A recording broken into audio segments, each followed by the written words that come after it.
G20 पे ये क्यों डिस्कशन हो रही है।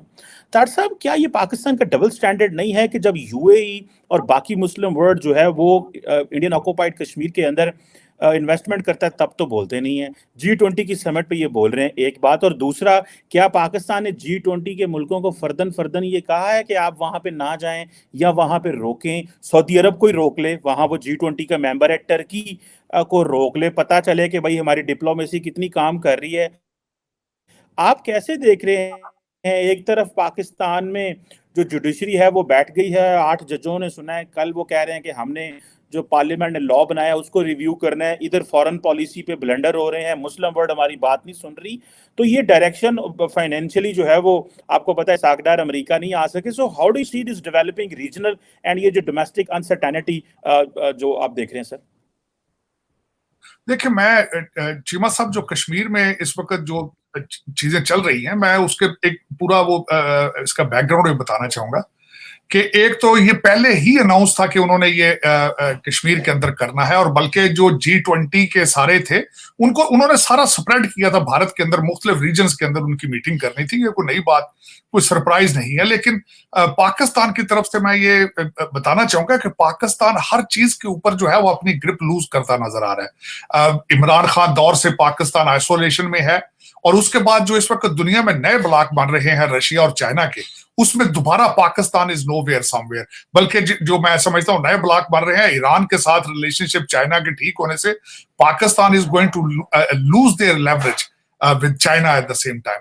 अब उसमें ना सिर्फ इनका डबल स्टैंडर्ड कश्मीर पे यूएई, कश्मीर के अंदर यूएई के हवाले से है, बल्कि आप डबल स्टैंडर्ड देखें चाइना के अंदर वीगर्स मुसलमानों के लिए पाकिस्तान आवाज बिल्कुल नहीं उठाता, दूसरी चीजों के ऊपर आवाज उठाता है।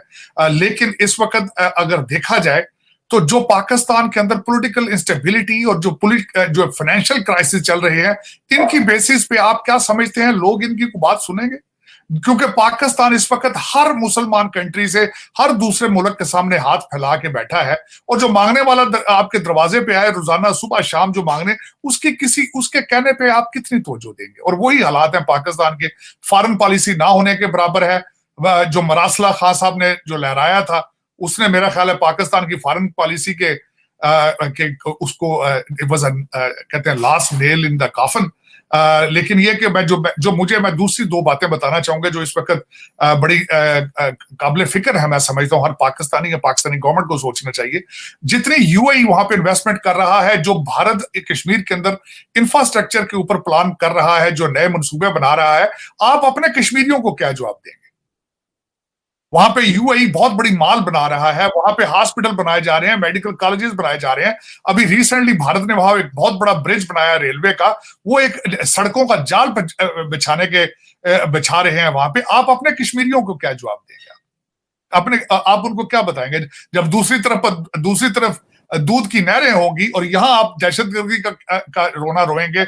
आपके 30-35% इन्फ्लेशन रेट चल रहा है, और रिसेंट इंस्टेबिलिटी जो है, आपने वहां पे जो आजाद कश्मीर के अंदर जो नए क्राइसिस हैं, वहां पे वजीर आजम के खिलाफ जो कुछ हुआ है, बल्कि मैं उस पर भी बात करना चाहूंगा कि ये वहां पे अब उन्होंने रेट तो की है अपनी सुप्रीम कोर्ट के अंदर, लेकिन मैं समझता हूं उसके पीछे खैर काफी अवामल है। मैं कल से रिसर्च कर रहा हूं यहां तक, बल्कि उसमें बातें आ रही हैं कि अमीन गंडापुर की इन्वॉल्वमेंट नजर आ रही है उनकी, वहां करप्शन में, उनके कॉन्ट्रैक्ट्स लेने में, वहां पे उनके कई अपॉइंटमेंट्स के अंदर मस्जिदों को रेगुलाइज जो वहां किया गया मदरसों में, उनमें करप्शन की स्टोरियां और कई स्टोरियां उसमें सामने आ रही हैं।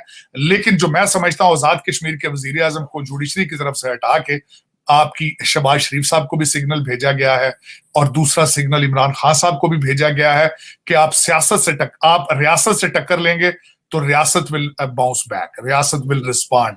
मेरे ख्याल में वहां पे एक बड़ा इसका जो दो चार चीजें और चल रही पाकिस्तान में, अगर देखा जाए तो जो पावर शो किया जा रहा है, जो आपके बंदयाल साहब ने पावर शो किया है, 8 हम ख्याल जजों को साथ लेके पावर शो कर रहे हैं कि आप 7 हैं, हम 8 हैं। एक तो ये वहां पे चल रहा है। दूसरा, काजी फायज ईसा साहब के खिलाफ गुजरांवाला बार ने रेफरेंस अपना जो है वो दाखिल करा दिया है कि जो अगले दिन वो नेशनल असेंबली में गए हैं, that was not appropriate or it was not aligned with the ethics codes of Supreme Court। दूसरा, जो इस वक्त जो एक और नया क्राइसिस चल रहा है, खान साहब के निकाह के ऊपर डिस्कशंस हो रही हैं कि वो उसके ऊपर लोगों ने हाई कोर्ट में, जो सुप्रीम कोर्ट में कर रखा है। लेकिन पाकिस्तान के अंदर कोई हालात संभलते नजर नहीं आ रहे बिल्कुल भी। मैं अगर समझता हूं इस वक्त पाकिस्तान को सख्त फैसलों की जरूरत थी, वो सख्त फैसले कहां से आते हैं सारे पाकिस्तान को पता है, वो कहां से कौन कर सकता है, कौन करने की सलाहियत रखता है, लेकिन वो बिल्कुल खामोश है, वो बिल्कुल खामोश है। और जब मतलब की बात पे वो कह देते हैं हम न्यूट्रल है, लेकिन उनके बगैर पाकिस्तान तो एक दिन भी नहीं चल सकता, चला तो वो ही रहे हैं। मेरे ख्याल में उनको स्टेप इन करके इन चीजों को ओन करना चाहिए। और मैं बड़ा पुरोमीद था, खासकर हमारे जो नए आर्मी चीफ हैं, उनका पोर्टफोलियो बड़ा स्ट्रांग था, उनका माजी बड़ा स्ट्रांग था। He is professional soldier, he is a man of character, और मैं समझता था पाकिस्तान को संभालेंगे। जो पिछले दौर में गलतियां हुई हैं उनको ओन करेंगे, क्योंकि जब तक आप अपनी गलतियों को ओन करके कन्फेस नहीं करते, आप इस्लाह नहीं कर पाते। मेरा ख्याल है, अब पता नहीं वो कब इन चीजों को ओन करके इस्लाह करेंगे, लेकिन इस वक्त मेरा ख्याल है किसी एक आईनी हाथ की जरूरत है जो सख्त फैसले भी करे और इन सबको टेबल पर बाजू मरोड़ कर बिठाए इनको, क्योंकि ये तो खुले छोड़ने वाले लोग ही नहीं ना। और दूसरा, मैं अगर बताई जाए आपको बात, चीमा साहब, ये सब उनकी पैदावार है।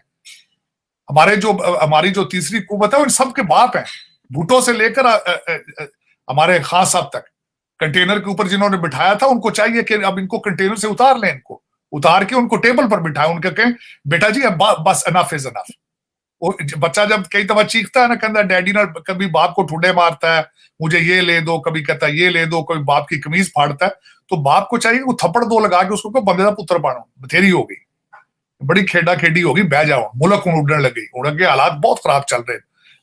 देखा जाए तो आपके जो फाइनेंशियल हालात है, आज फाइनेंशियल हालात की बात सुन ले, IMF ने थोड़ा सा सिग्नल दिया है, कहते हैं सऊदी अरेबिया और UAE को थोड़े आपको साइन, वो जो कहते थे सपोर्ट करने पे, वो 7 अरब कहते थे, ये 5 बिलियन डेफिसिट कह रहे थे, जो गैप इनका उसमें है चीमा साहब। लेकिन मेरे ख्याल में अगर जाती तौर पर बताएं, पैसा पाकिस्तान के अंदर बहुत मौजूद है। IMF का पैसा ना कभी पाकिस्तान में पहले आया है, जो बाहर से पैसा जाता है ना ये आएगा। पता नहीं इसको क्यों इन्होंने रुकावट बना के रखा है कि जी IMF ने आना है तो ये ठीक होगा।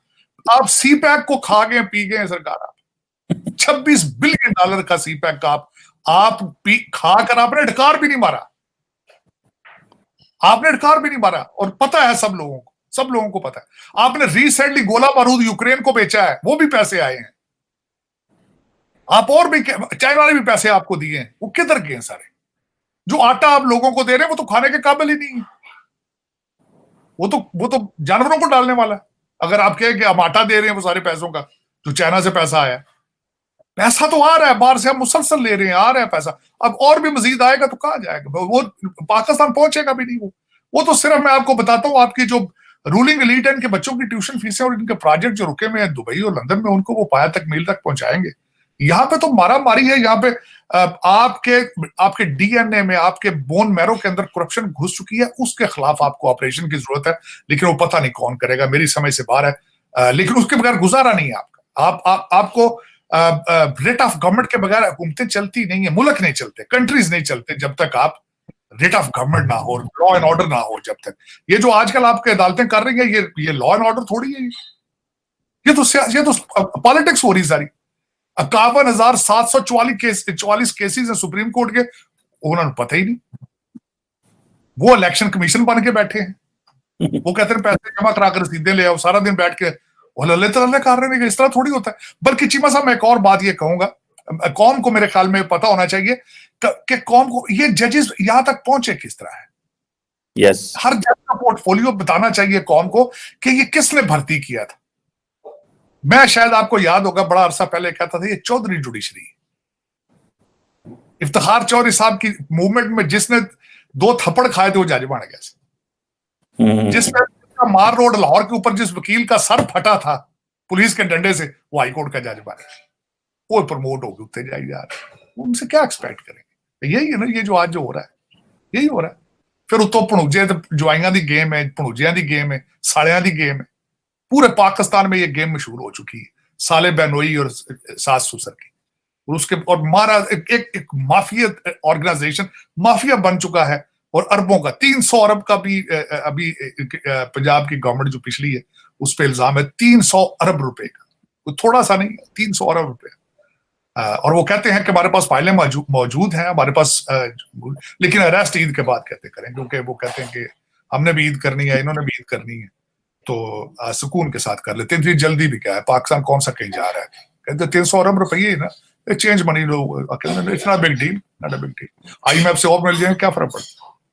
तो चीमा साहब हकीकत ये है कि G20 मैं बल्कि G20 तो भारत जो है वो नई से नई बुलंदियों पे जा रहा है, इसमें कोई शक नहीं है, इकोनॉमिकली, पॉलिटिकली, और उनका खासकर आपको पता ही होगा, आप और मैं, हमने वो स्पीचेस भी कई सुनी, जिस तरीके से वो यूनिवर्सिटियां, कॉलेजेस उनके बन रहे हैं, किस तरीके से उनकी इस वक्त उनकी जो UPI ट्रांजिशंस, उनका ब्रॉडबैंड, उनका हर बंदे का एक्सेस टू इंटरनेट, उनके ये सारी चीजें, ना सिर्फ आप और मैं ये बातें कर रहे हैं, IMF इसकी मिसालें दे रहा है, वर्ल्ड बैंक मिसालें दे रहा है भारत की तरक्की की, और पिछले 8-10 साल में हुआ है।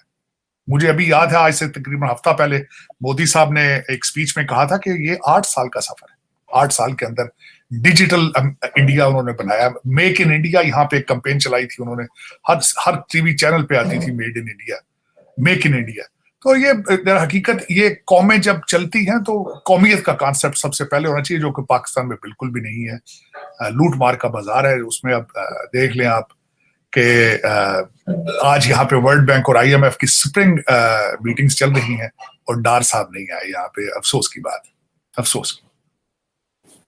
बिल्कुल सही कह रहे हैं आप तारड़ साहब की, ये पूरी दुनिया वहां पे पहुंची हुई है। देख रहा था इंडिया की फाइनेंस मिनिस्टर भी वहां पे आई हुई हैं।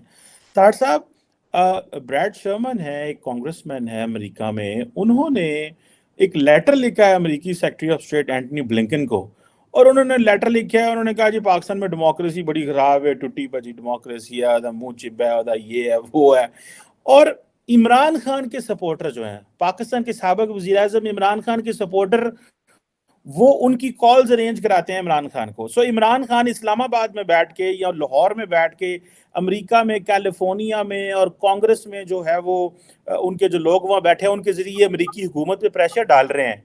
ये पाकिस्तान के अंदरूनी मामले में इंटरवेंशन नहीं है, या इसको आप क्या देखेंगे? उधर इंडिया में वो आए थे, उन्होंने मजहबी फ्रीडम के वाले से इंडिया में चेक करने की कोशिश की थी, उन्होंने वीजे बंद कर दिए। उन्होंने कहा खबरदार, स्टेट डिपार्टमेंट को कहा कि खबरदार, आज के बाद आपने इंडिया में हमारी आके रिलीजियस फ्रीडम के ऊपर बात की। ये अभी क्यों नहीं बोला जाता? अगर Zalmay Khalilzad, this that, Brad Sherman जो है वो बात करे पाकिस्तान की जमहूरियत के बारे में, इमरान खान के लोग उनको जाके ब्रीफ करते हैं कि जाके प्रेशर डालो, तुम बोलोगे तो पाकिस्तान में इमरान खान वापस आएगा, वो इमरान खान जिसने अमेरिका को कहा कि तुमने मेरी हुकूमत गिराई। ये कांग्रेसमैन क्या कर रहे हैं अमेरिका में? आप तो आपके तो बड़े दोस्त हैं कांग्रेसमैन, सेनेटर्स, मैं मिला हूँ भी आपके दोस्तों से, लेकिन सो हाउ कम ये क्या हो रहा है? मतलब मैं बताता हूँ सारी स्टोरी। मैंने आज ट्वीट की है उनका लेटर, जो ना जो कांग्रेस में शर्मन का लेटर मैंने आज ट्वीट किया, और उसके ऊपर मैंने लिखा कि लॉबी डॉलर्स वर्किंग, और उसमें देखें जो डॉक्टर साहब हैं को कैलिफोर्निया से, जिन्होंने मेरा ख्याल को 5-6 हज़ार, 10 हज़ार डॉलर दे के वो लेटर लिखाया होगा, क्योंकि जो शर्मन है उनके, वो उसके नानके नहीं है पाकिस्तान के अंदर, उसको पूछे तो पता भी नहीं होगा पाकिस्तान है कहाँ दुनिया की लोकेशन में। क्योंकि आज प्यार जाग गया उनको सबको, ये प्यार, ये सारा PTI के डॉलर है, चीमा सब डॉलर के बगैर इनकी यहाँ पे कांग्रेसमैन जो है किसी का फोन भी नहीं लेते। अब मैं ये बताना चाहूंगा, दुख वाली बात है, कभी पाकिस्तान को भी प्रमोट करते देखा आपने किसी को? पाकिस्तान का सैलाब है, पाकिस्तान की दूसरी चीजें, ये लौंडे लपाड़े जो ये नए नए बच्चे जो दाढ़ी मुछा जिन्होंने नहीं आते, यहाँ पे भी डॉक्टर हैं जो सारे, इन्होंने कभी पाकिस्तान को प्रमोट क्यों नहीं किया? इन्होंने कभी पाकिस्तान के मसाइल के ऊपर पाकिस्तान को क्यों नहीं हेल्प करने की कोशिश की? अपने अमीरुल मोमिनीन के पीछे तो खड़े हो गए ये सारे, जान निकली जा रही है। और दूसरा चीमा साहब, मैं यहाँ पे एक कई दफा यहाँ से कांग्रेसमैन पाकिस्तान गए हैं, हमारे कई पाकिस्तानी दोस्तों ने उनको टिकट लेके साथ उनको लेकर गए, जिनको लेकर गए पॉलिसी के उसका पॉलिसी के ऊपर कोई इम्पैक्ट है ही नहीं। उनको किसी कांग्रेसमैन को 5-10 हज़ार डॉलर दें, 7 टिकट लें और साथ चला जाता है, जहां मर्जी ले जाए। तो दर हकीकत अगर देखा जाए, अफसोस की बात है, दुख की बात, खलीलजादे, आपको मैं बताऊं कि मैं बड़े पेटेंट रिसर्च बेस पे कह रहा हूं कि he was not friendly with Pakistan when he was in Republican period, he was not friendly with, बड़ी बड़ी रफ तरीके से वो बातें करते रहे पाकिस्तान के बारे में। आज क्यों फ्रेंडली है? क्योंकि सीआईए चीफ है जो इस वक्त लाबी सीआईए का स्टेशन चीफ है जो यहाँ पे खान साहब ने हायर किया है एज अ लॉबिस्ट। आज सबका प्यार क्यों जाग गया है? जब पाकिस्तान में जब ये पावर में थे खलीलजादे, उस वक्त पाकिस्तान के लिए क्यों नहीं कुछ किया है? एक तो ये बात, और दूसरा ये कि ये शर्मन साहब पहले क्यों नहीं पाकिस्तान के लिए आजकल बोले? इतना प्यारा वो नहीं आ गए। और उसका लेटर जो था ज्यादातर ह्यूमन राइट्स के वायलेशन के बारे में था कि वहां पे जो उनको पकड़ा जा रहा है। मेरा शर्मन साहब से मेरा क्वेश्चन है, यहाँ पे जो हालात हैं इस वक्त, न्यूयॉर्क का 30% आपका क्राइम रेट ऊपर चला गया, उसके बारे में क्यों नहीं लेटर लिखते किसी को? मेरी तो समझ से बाहर है। आपके मुल्क के अंदर हालात ठीक है, मेरा ख्याल है आपका बॉर्डरलेस सोसाइटी है, जो ड्रग्स में लोग यहाँ मर रहे हैं, आप उनका क्यों नहीं कुछ करते? और मेरी ये एडवाइस है